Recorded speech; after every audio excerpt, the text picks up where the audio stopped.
all This that stuff? conference will now be recorded. Yes. Cool. All right. So let's get into it. I'm going to talk to you about highly available infrastructure with Azure scale sets. To get you started, my name is Jay Gordon. I work at Microsoft. I'm a cloud advocate. You can find me as far as social stuff at JDestro. That's both for GitHub and for Twitter. Really, really easy to find me. I've used that bathroom years and years ago. It doesn't exist anymore, but I like to remember these things. Anyhow, let's talk about the goals for this session. The heart of the cloud really is the ability to provide you with reliability in what you build. And by using native methods within the cloud, you can scale in and out and really find that uptime, that reliability that you expect out of those Linux servers that you're going to build in the cloud. So we're going to talk about what a scale set is, why we would use it, how do we improve our availability, and then I'm going to do a demo. So there's only going to be a few slides here. Don't worry, I'm more about showing you how to do it. If you want to follow along, here's a few things that I've done for you. You can go to either of those URLs, cda.ms, and there's just one GR or one DC. I've got a bunch of links also. If you just go to that QR code, I'm pretty sure that it just goes to a GitHub gist. You get all the links there. But these are really the two biggest things. Is there's just a little bit of demo code, and then if you want to sign up for free, 12 free months, and you get like $200 in credit. So Jay, can you throw those links in the chat as well? Let me do that after the Or presentation. are those, no worries, are those the links that you gave me for the meetup pre-regs? I don't believe so, but I will go ahead after the presentation. I will make sure that I copy and paste this into the chat. Cool beans. Thanks. Thank you. Matter of fact, I'll do that before the demo starts. Okay, so let me see if I get this going here. There we go. So why use scale sets? Well, if you need to provide redundancy and improve performance to applications, you're going to want to distribute the application across a number of resources. And in the case of a lot of applications that need virtual machines, you're going to want to build an abundance of virtual machines. You're going to want those virtual machines to live across a number of availability zones. And we'll talk a little bit more about that as I go through with the actual demo, and I'll answer the questions from you live of how this is all architected. But long story short, I don't want to overcomplicate the idea. A scale set is just a number of virtual machines that exist together that have an exact same configuration set and that will start up and provide you with auto scaling, the ability to connect into a load balancer, all these really cool managed services that are built in, and you can use triggers, other really, really basic ways to set up auto scaling. And so why use scale sets? Your VMs that you're going to use, you're going to create disk images, and those disk images are going to be based on the version of the operating system you want to use. So if you're using Linux, you can pick any version of the operating system, build a custom image, or you can use the base images that we provide with Azure. So you're talking everything from Ubuntu, Debian, Red Hat, SUSE. If you're using Windows, a number of different versions of Windows. It really doesn't matter. You can build a kind of gold master image, so an image that's got everything built on it, or you can use a very, very base level image, so just something that's just the operating system, and then you can create a consistent configuration.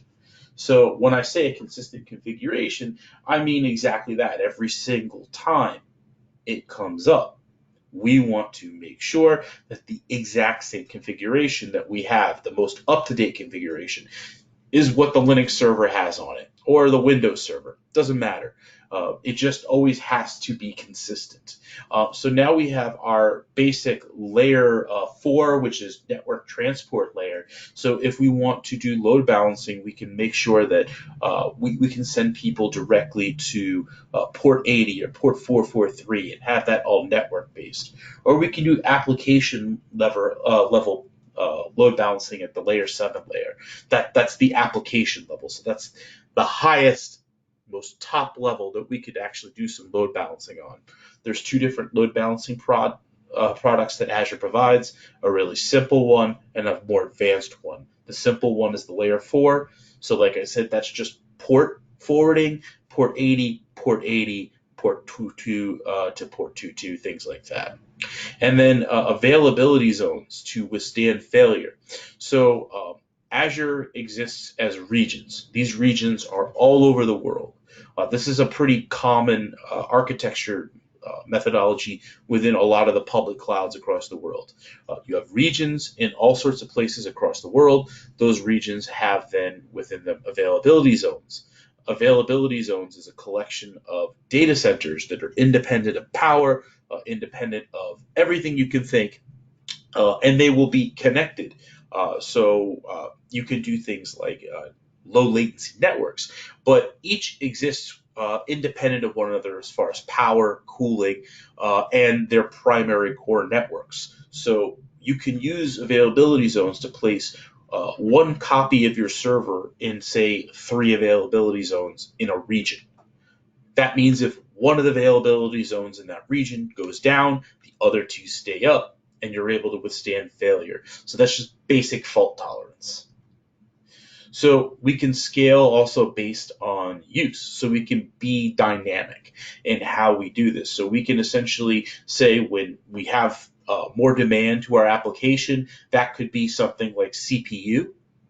That could be something like a number of concurrent users to an application. You can set all sorts of triggers to say that we want to increase the amount of VMs we need to run our apps. And then what we can do is reduce costs, because when the demand reduces, we can just go ahead and say, shrink the amount of VMs that we're using. And then we can also, like I said, we can do things how we trigger. We can use specific metrics within Azure Monitor. So Azure Monitor is a built-in monitoring system within Azure. It basically slurps all the different potential metrics that are exposed to it by default by the what Azure provides. Azure has a ton of metrics. You can do different types of triggers to build or reduce the number of servers based on those. So here's just a quick example. If I wanted to build an Nginx set, and I wanted to do it using, say, just our CLI tool. So you have a CLI that you can use in browser, or you can actually install it on your local computer if you're running a Mac, Windows. It works either way. In Linux, obviously, you can install it. So what we can do is use a very, very simple command line to just say we want to go ahead, we want to create a virtual machine extension set.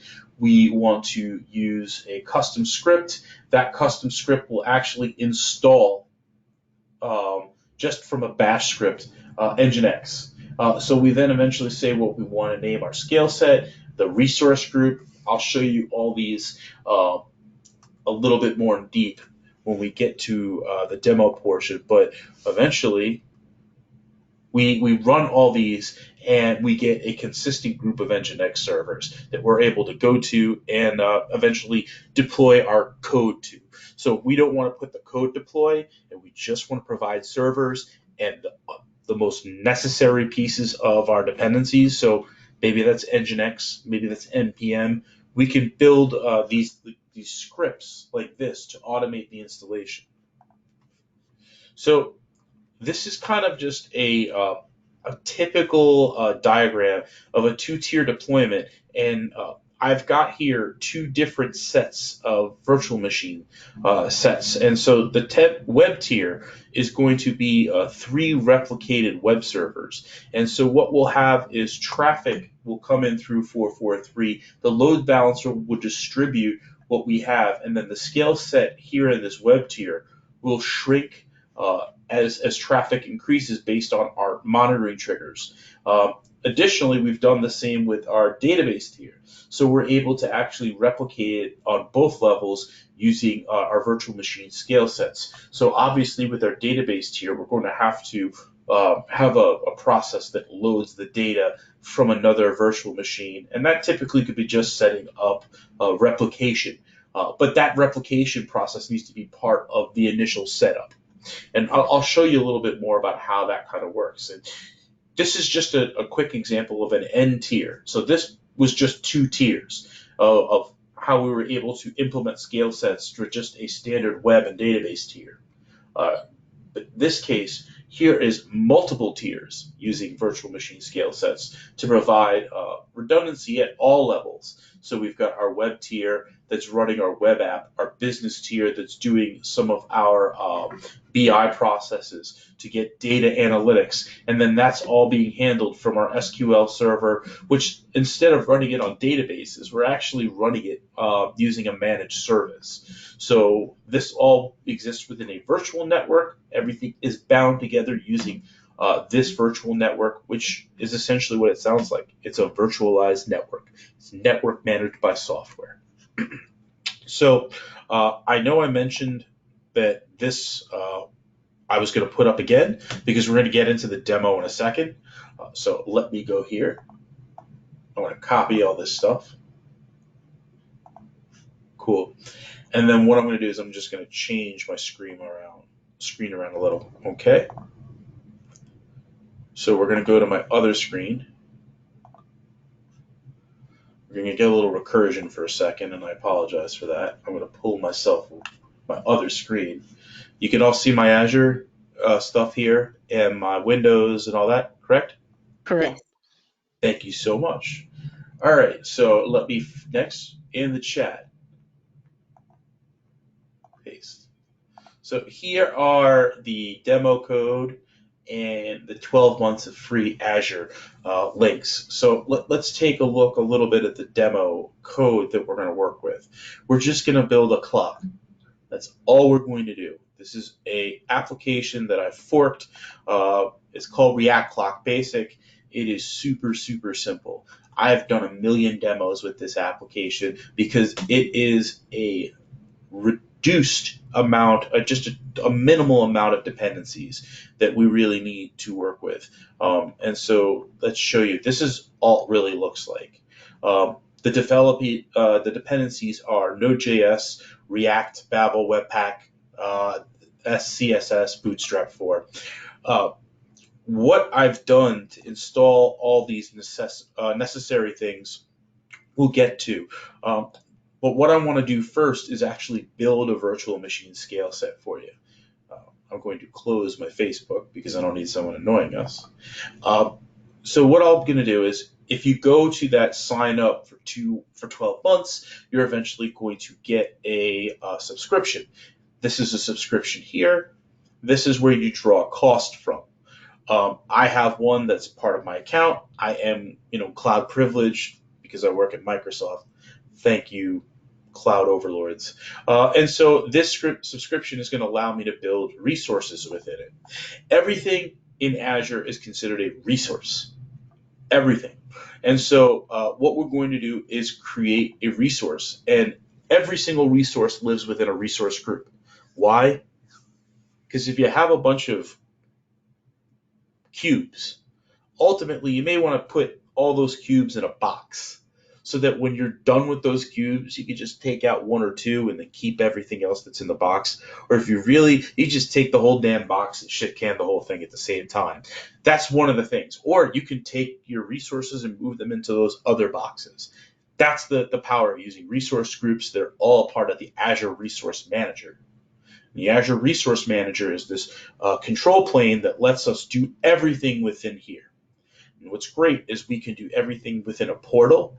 We can do everything here also within a shell. So I can go here and bring up an Azure Cloud Shell right in my local Windows terminal, or I can go right here and click in browser, and I have a bash shell or a PowerShell locally. So actually, what you're seeing in here is actually replicated in my local shell. It's the same exact thing.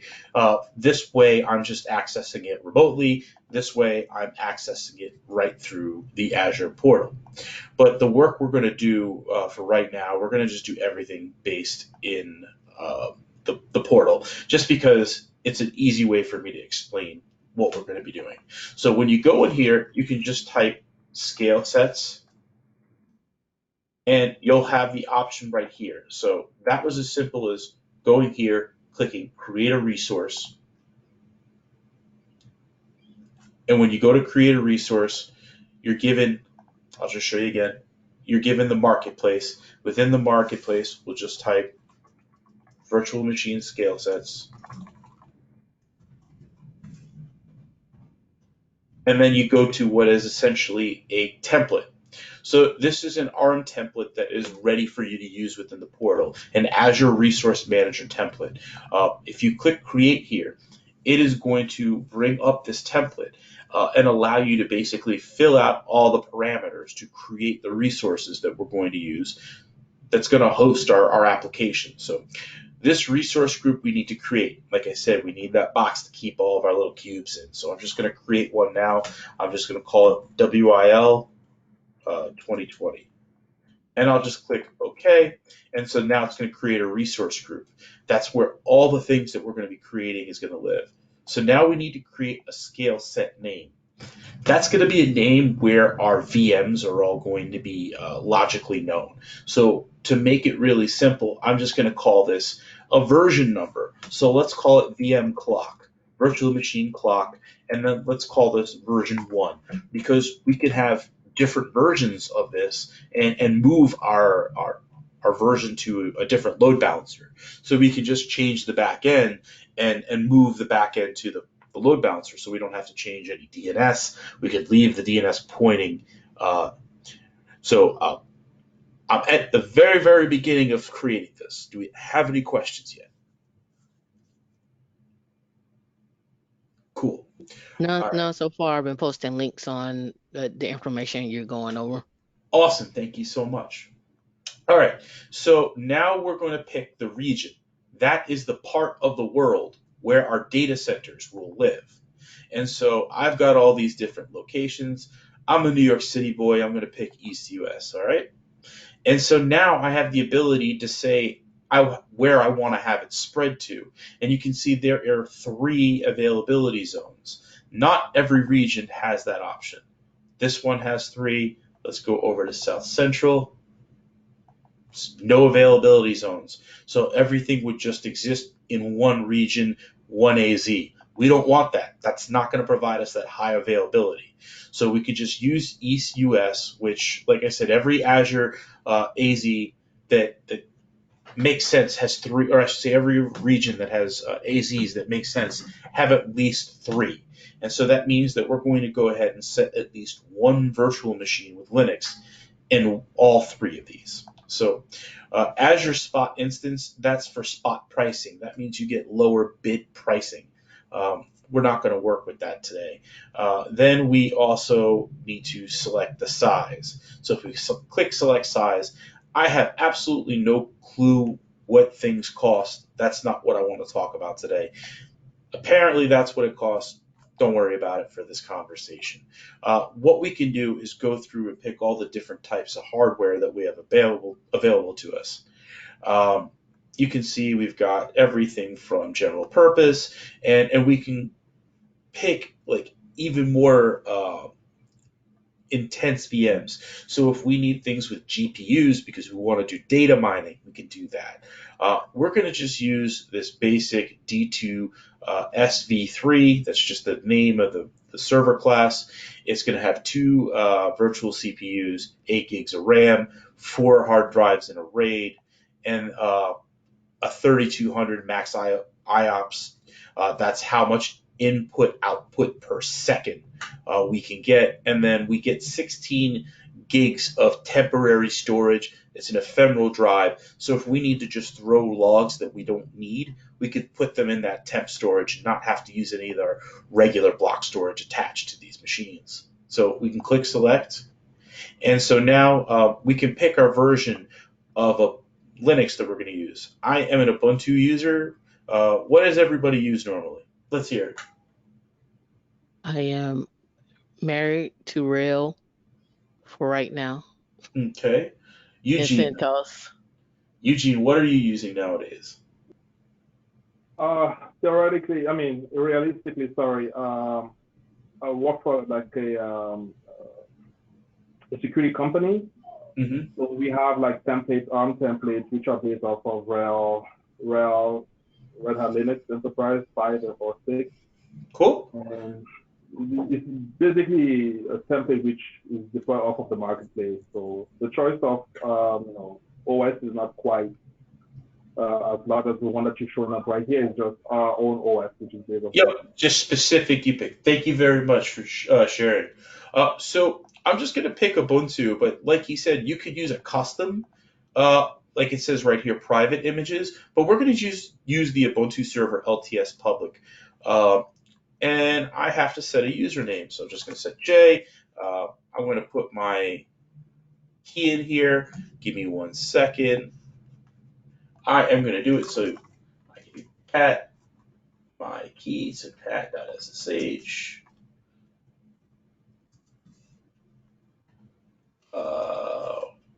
Did I not move it over here? Give me 1 second. I apologize. I'm just going to use a password for right now. It's not the best, but it'll work. All right. I'm going to pick a really stupid long password. So let's clear. That's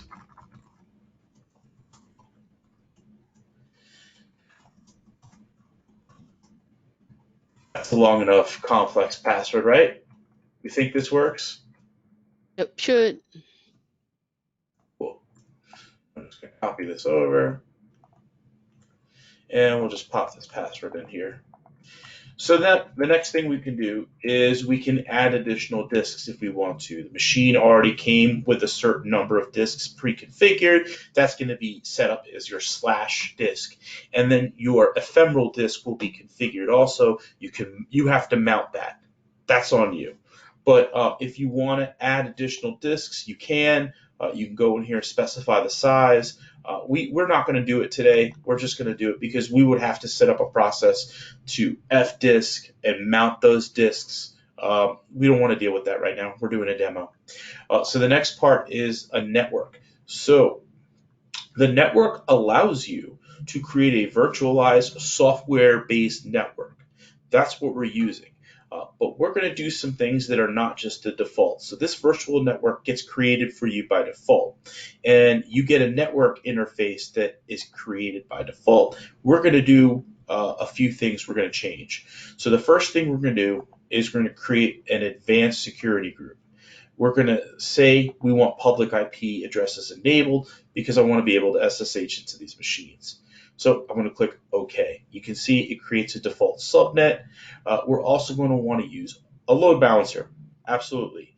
We want to have the nodes that we build live behind a load balancer so we can essentially create this really highly available solution so that we have all these virtual machine nodes at the back end and they're all running the same exact thing. So you can send that to the load balancer, which will distribute traffic across those VMs. So what we're going to do is select load balancing. We have two options. There is the network-based one, the layer 4, that's the one we're going to use, or there's the application gateway, that's the layer 7. You can see these descriptions right here. We create here a load balancer. It does it for you by default. A backend pool. That is the pool of virtual machines. This is just a logical name that it lives within. So let's go next to scaling. So this is going to be how many machines exist and how they actually scale in and out. So we have 3 availability zones. So starting this with 2 doesn't make a lot of sense to me. So let's go with 3. So I'll just change this to 3. And now we have a scaling policy. And right now it's set to manual. And manual maintains that you have a fixed count. And that's it. And if one dies, it just replaces it. But we want to do something a little bit more. We want a minimum number of virtual machines always online, 3. And then when the CPU reaches 75%, we want it to increase the VM by at least 1.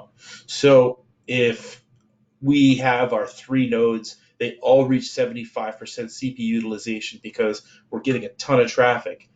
Azure will say, okay, we've reached an auto-scaling event metric. It's time to add another VM. We could change that to 2. We could change it to 4. Doesn't matter. And then eventually, what it's going to do is say, well, we need to scale in. So when the CPU threshold gets down to 25%, it'll start decreasing the number of VMs by 1. So it'll wait and eventually get it down to that just minimum of 3. We can get logs that we save about our auto scaling events. So if we want to know what's going on, we can. And then we have different policies.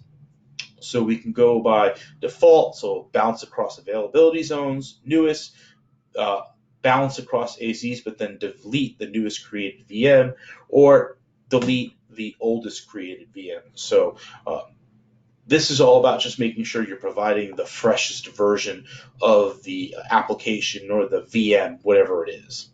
So with management, we go here. Azure Security Center is something that's just built into Azure. It helps you ensure that you've got network policies. As a matter of fact, I want to go back to networking because there was one thing that we did that I want to check. Okay, so let's go back here.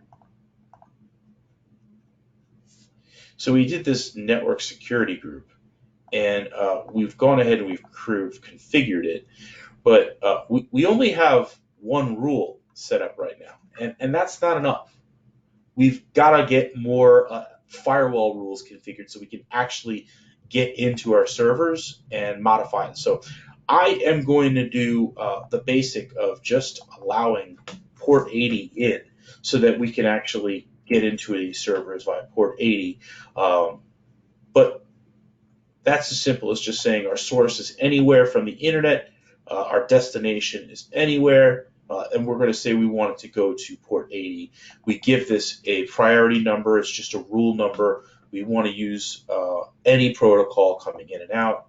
We just give it a name, port 80, and then we just say HTTP, click add. And then this SSH rule, I don't want to do this. I don't believe in any for SSH. So what I'm going to do, I'm just going to go here, curl my local IP address. So curl hasip.com. It's a place you can just curl and find out what your website or your local IP address is.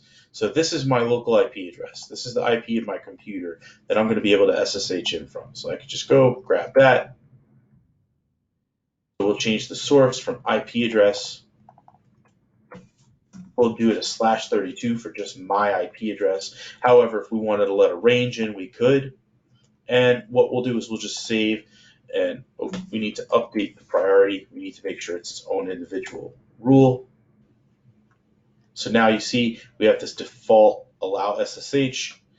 We don't need any outbound rules. We'll click OK. We'll click OK. So now we've got all of our network security configured.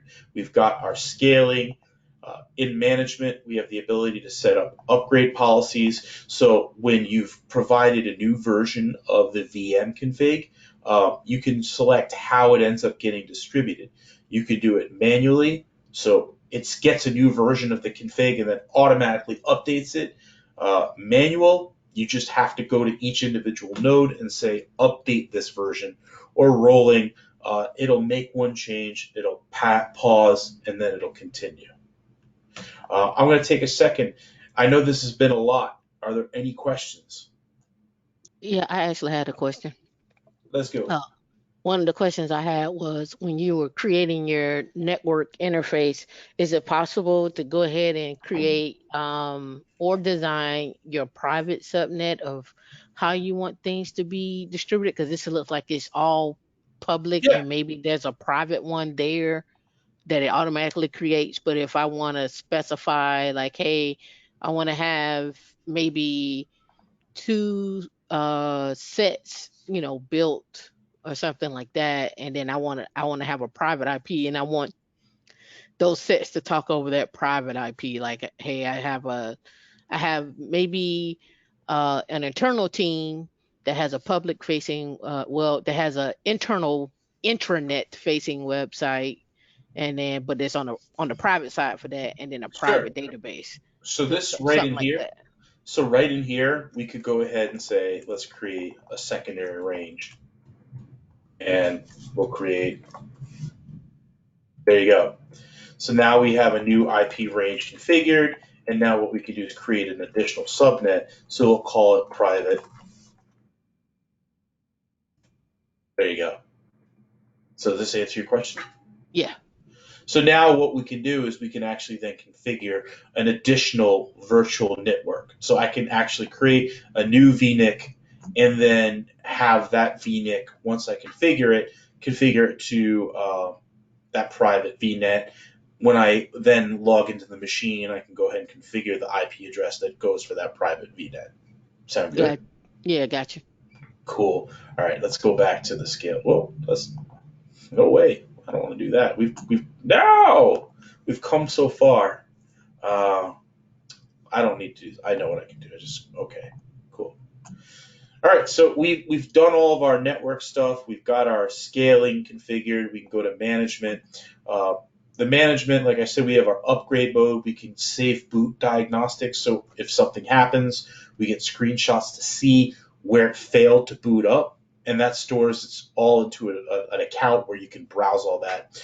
We can use IAM services, so we can have Key Vault, so we can store credentials and code. We can actually do automatic OS upgrades if the image is supported, so all the patches are done. That's really big on Windows.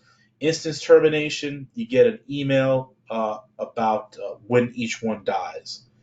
Health checks, you're going to need this. You have to have health checks. And what we're going to do is we're not going to use an application. We're just going to use a load balancer probe. We don't want an HTTP code. We just want to make sure that the port 80 responds on the slash. So HTTP whatever.com/responds every single time. It's going to do it in 5-second intervals, and it's going to do it at least 5 times. If it fails, then we go into a failure. A notification will go out. So here's where we're going to do something that's cool. I said I'd give you some code, right? And we talked about this clock.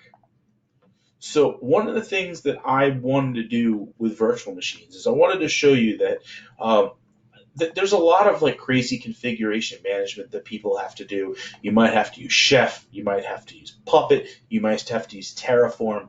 I get that. There are sometimes situations that are so basic that a bash script is all you need. That's what I'm going to show you. We're going to actually deploy this application via simple bash script that's going to be actually used during a process called Cloud Init. Everybody know what Cloud Init is, and if not, let me know. I'm aware. I'm not sure about everyone else. Cool. Well, I'll just say Cloud Init is essentially the ability to run some code right as the server boots up. So this is super useful when you get into situations where you're like, every single time the machine boots up, I want it to install these things every single time. So what we can do is we can pass some custom data that will always do that. And so within this React Clock Basic is this VM install script that I have here. And I'm going to go over real quick what it does. First, it installs NPM so that we can build our React application. So it installs the repository. It does an apt-get update. It installs the required dependencies. We next get our code repository. We cd into the directory, and then we use npm to build our application. Once that's done, we install Supervisor. If you don't know what Supervisor is, it's a process manager. So we basically say, we want you to serve npm run serve, that process. If it stops, you need to restart it, and everything that happens needs to get logged in these log files. Cool? We moving ahead. Everybody got where I'm coming from so far? Yeah. So the installation, it just saves this into a file for the config, and then it stops and starts supervisor. We make a change to sysctl so that when we start up Linux, we don't run into any open file issues. If you need to know more about Linux tuning, I bet Tamika will tell you a ton more about it. I'm not going to get into it right now. Then finally, what happens is Nginx is installed to act as a reverse proxy for our Node.js application. So we install it. We then just create a config file that does a proxy back to localhost 8080, and then finally it installs it. So do you want me to see? I'm going to just show you how this gets used. So I've already cloned this repository, and if you see, we just go to the other directory, and you'll find this VM install code. I'm just going to literally copy it. We're going to go back to the portal, and this custom data section, I'll just go paste it in. It's going to run this exact bash script, line for line, just as I put it. Let's just say that in the same scenario, I wanted it to install the chef agent, then register with the chef server, a new chef node, and then get the converge the latest config set.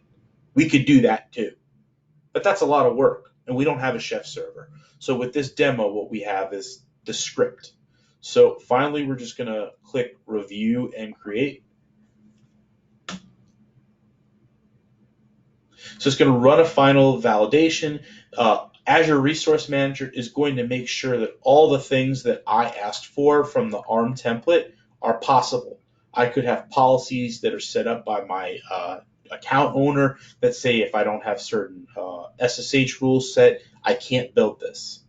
And what's great is if I want to replicate this, we can save this as a template with all the different parameters and use it like infrastructure as code. So we can download this, it saves everything into a zip file. We could put it into a repository. We could actually run tests against it. We can do all these things. There's actual for VS Code, there's plenty of support for these ARM templates.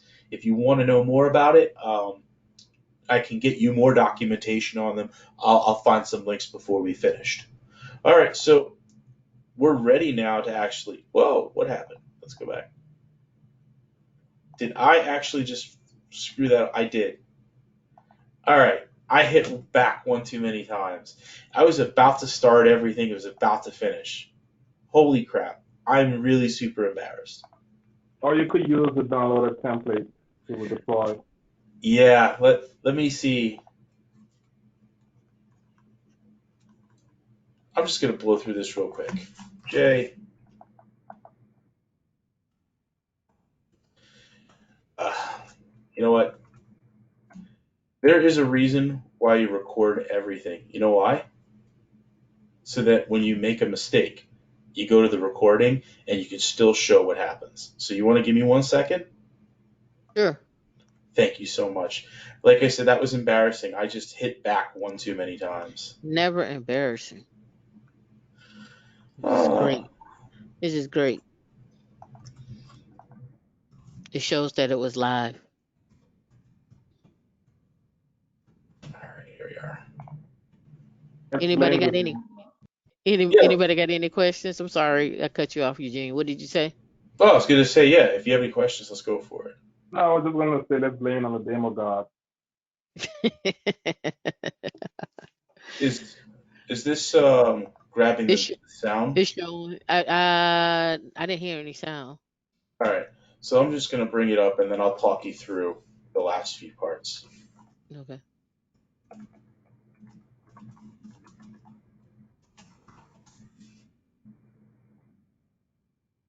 You can see me making my funny face and everything. If you could drop that link in inside the chat, and then everybody can probably go to their go to the site, and that way you don't have to worry about the sound. Yep. So let me bring this up. And so we get to the part right here. I'm sorry it doesn't look so great. Yeah, it's on HD. All right, so let's just roll with it. So right here, we've got the our VM is going to get that cloud in it, like I had mentioned.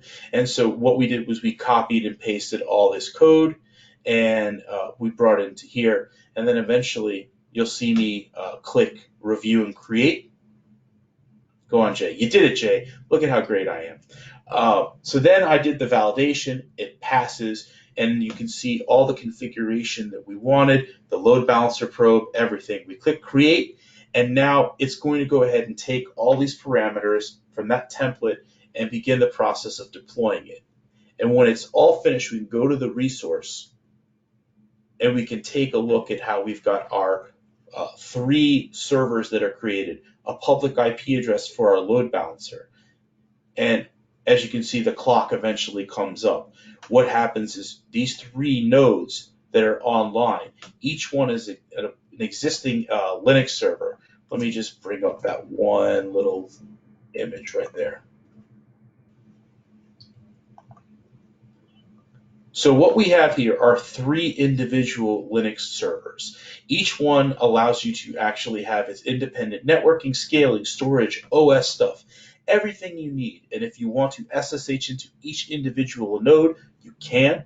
If you want to go ahead and actually look at the information from the terminal, so not even just SSH access. If you want to actually look at what's going on, say, what you would see on the monitor, you can get that. So you get these really, really super fine-grained ways of actually seeing when things work and when things don't work. And unfortunately, I had a thing not work today, and I apologize for that. But I am super, super thankful that I got to show you what I did before it all kind of went kablooey. Nah, you're fine. So one of the questions I did have on was, um, I see everybody rushes to Kubernetes all the time, right? And I point out a couple of things. I think this is a great way for someone to get started on maybe like a simple WordPress site if they want to break up the WordPress site from the front end and the back end and actually do a deployment of with their containers. I think that's a good way to use to utilize this. Also, for people who are getting into tech and wanna have host their own blog or something of that nature.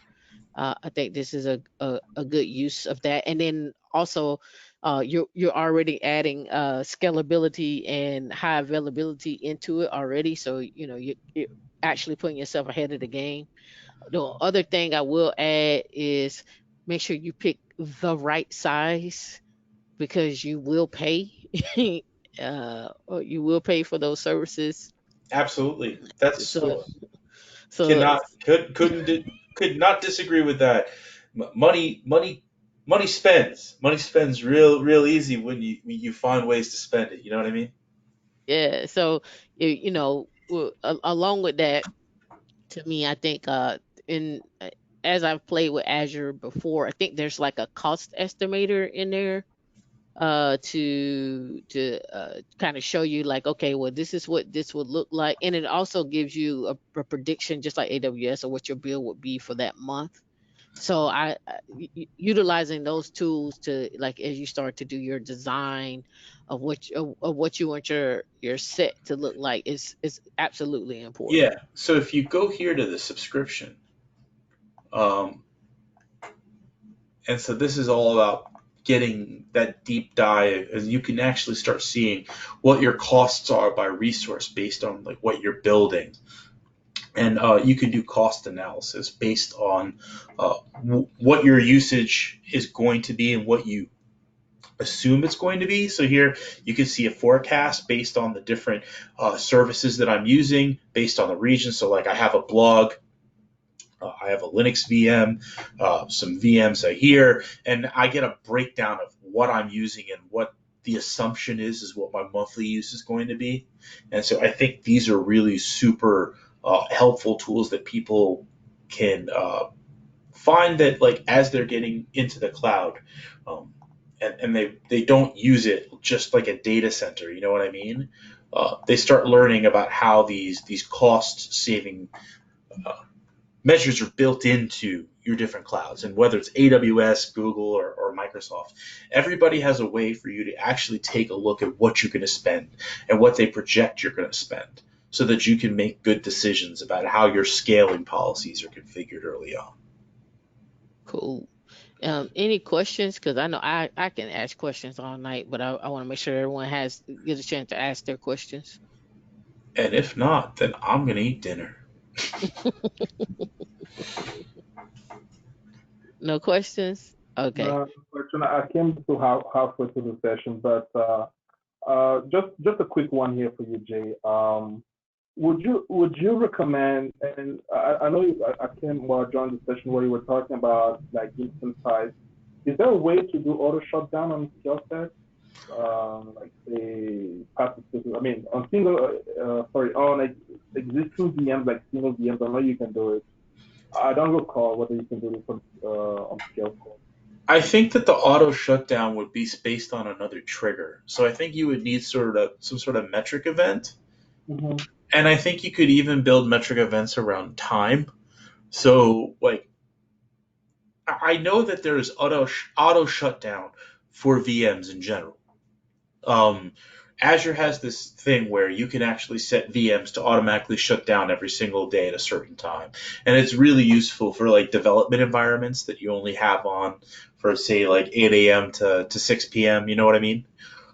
So that could be kind of what you're asking. I'm just not 100% sure. Yeah, that's exactly it. And I'm just curious because I looked and I couldn't find it, so I was kind of like asking whether there's a way, even through the Azure API to do it or something like that. I don't know. I searched, I didn't find anything, but perhaps you could have given some more insight. Yeah, if you go into the VMs, you can definitely see that there's a place that says, automatic shutdown when you build it. And you could just have it built in when you initially like start up the VM. In the initial build, there is a section in the configuration that it says like automated shutdown. Oh, cool.